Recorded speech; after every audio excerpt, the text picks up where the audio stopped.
आज पढ़ते हैं इनडिफाइनाइट इंटीग्रेशन। अब देखो इंटीग्रेशन वर्ड को पहले समझ लेते हैं। ये इनडिफाइनाइट तो बाद में पढ़ेंगे क्योंकि डिफाइनाइट और इनडिफाइनाइट दो टाइप के इंटीग्रेशन होते हैं। So that's a later part. Now what is integration? देखो इंटीग्रेशन क्या होता है, तो integration is the reverse process of derivation. तो फर्स्ट आपको ये पता होना चाहिए, it's a reverse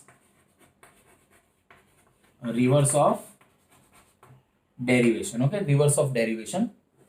and second thing, उसका नाम तो इसको इंटीग्रेशन को एंटी डेरिवेटिव भी बोलते हैं, या तो दूसरा भी नाम है प्रिमिटिव। ओके, तो ये दोनों नाम इंटीग्रेशन के ही है। तो कभी कभी आपको एग्जाम में ऐसा पूछ ले कि भाई एंटी डेरिवेटिव फाइंड करो या प्रिमिटिव फाइंड करो, तो आप कर सकते हो सेम थिंग, क्योंकि वो तो इंटीग्रेशन ही है। ओके, अब देखो हम समझते हैं इंटीग्रेशन को पहले। और एक बहुत जनरल क्वेश्चन जो बहुत से स्टूडेंट्स पढ़ तो लेते हैं इंटीग्रेशन, पर उनको एग्जैक्टली पता नहीं होता कि why we are writing C always. C stands for constant always after doing the integration. ना इंटीग्रेशन जब हम करते हैं तो क्यों कांस्टेंट को ऑलवेज एडिशन में रखते हैं? तो सपोज देखो ये है भाई अपना derivation, because integration is the reverse process of derivation.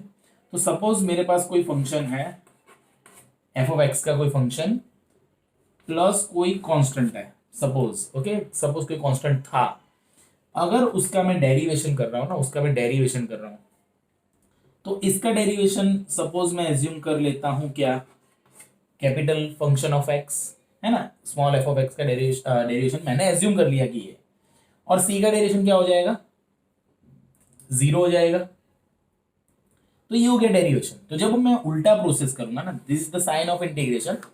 जब मैं इंटीग्रेशन करूंगा किसका, इस फंक्शन का ना, this is how we are writing integration. तो जब मैं इसका इंटीग्रेशन करूंगा ना, इस कैपिटल एफ एक्स का, क्योंकि वो तो इसका डेरिवेशन है, तो integration is the reverse process of derivation. तो यहाँ पे आएगा f of x plus c. So that's why we are writing c. अभी आप बोलोगे सर यहाँ पे प्लस सी लिया, तो आप बता रहे हो कि प्लस सी ऐसे आ गया।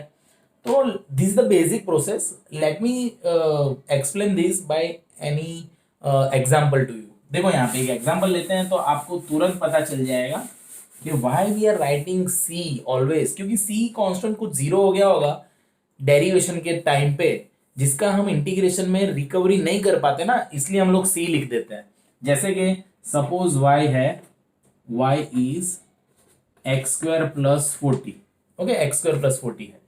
तो अगर मैं इसका dy बाई डी एक्स करूंगा ना डेरिवेशन, तो एक्स स्क्वायर का डेरिवेशन क्या हो जाएगा, 2x, एंड 40 का डेरिवेशन 0। ऑब्वियसली वो तो 0 हो गया, बराबर है। तो क्या करेंगे, जब हम इसका ये किया मैंने क्या, डेरिवेशन, अगर मैं इसका इंटीग्रेशन कर रहा हूं ना, इंटीग्रेशन, तो मुझे y वापिस मिल जाना चाहिए। ओके, नाउ इसके इंटीग्रेशन का रूल क्या है, 2 x रेस टू 1, तो 1 प्लस 1 दैट इज 2 अपॉन 2। तो ये 2 2 उड़ गया। तो देखो मुझे एक्स स्क्वायर तो मिल गया, बट ये 40 नहीं मिल रहा है ना, ये 40 तो मुझे मिल ही नहीं रहा है। तो दैट्स व्हाई मैं यहाँ पे लिख दूंगा प्लस सी, क्योंकि इंटीग्रेशन के टाइम पे जिसका डेरिवेशन हुआ था that constant is missing, we cannot recover that constant, that's why we are writing what, we are writing plus c। Suppose आप यहाँ पे 400 होता, तो अभी ये डेरिवेशन के वक्त पे तो 0 हो गया होता। जब मैं उसका इंटीग्रेशन करता तो I can't recover that 400, so that's why I write c। so always indefinite integration जो होता है ना, indefinite यानी कि ऐसा इंटीग्रेशन जिसमें लिमिट्स नहीं दी होती, जैसे ये एक इंटीग्रेशन है और एक दूसरा इंटीग्रेशन, यहाँ पे लिमिट दिया हुआ है 2 to 4, और यहाँ पे इंटीग्रेशन में लिमिट नहीं दी है। तो ये है डिफाइनाइट इंटीग्रेशन, ये है इनडिफाइनाइट इंटीग्रेशन। क्यों? क्योंकि यहाँ ये एक वेरिएबल में आंसर देता है, ये एक कांस्टेंट वैल्यू देगा हमको, तो it's a finite.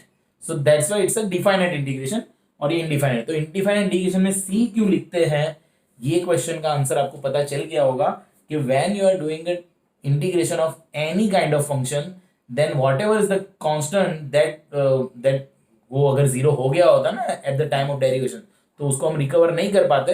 That's why we write C plus C after the integration of every function. Okay, so it's a very important thing, very important logic that you should understand तो simple सी बात ये समझ में आ जानी चाहिए कि when you do integration of any function, okay, of any function, then you have to write, sorry, dx with respect to dx, then you have to write the integration of that function plus c, okay, plus c is for the compensation of the constant that might be zero at the time of derivation. So I hope ये आपको logic पता चला होगा क्यों हम plus सी लिखते हैं always. Okay, that is very important thing, you should understand this. Okay, thank you.